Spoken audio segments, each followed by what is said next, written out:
حضور اکرم صلی اللہ علیہ وبارک وسلم کے دور کے بعد جو مسلمہ کذاب سے جنگیں ہوئیں، جو ان مرتدین سے جنگیں ہوئیں، تو ان میں اتنے صحابہ اکرام نے اپنی جانیں دیں کہ حضرت عمر فاروق رضی اللہ تعالیٰ عنہ کو قرآن حکیم کے بارے میں فکر لگ گئی۔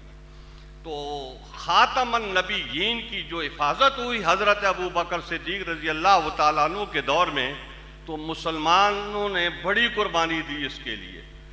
جب انہوں نے رسالت کے لیے قربانی دی تو اسی طریقے سے انہوں نے ختم نبوت کے لیے بھی قربانی دی۔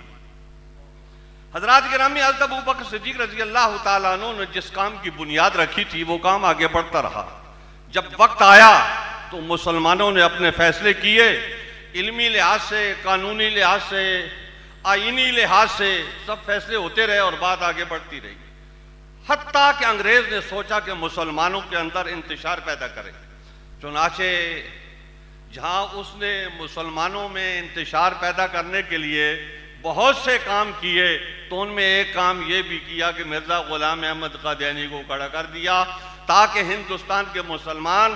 آپس میں انتشار کا شکار رہیں، ان میں یکجہتی اور اتحاد پیدا نہ ہو سکے اور اس طریقے سے یہ ایک قوت نہ بن سکے۔ تو اس شخص نے پہلے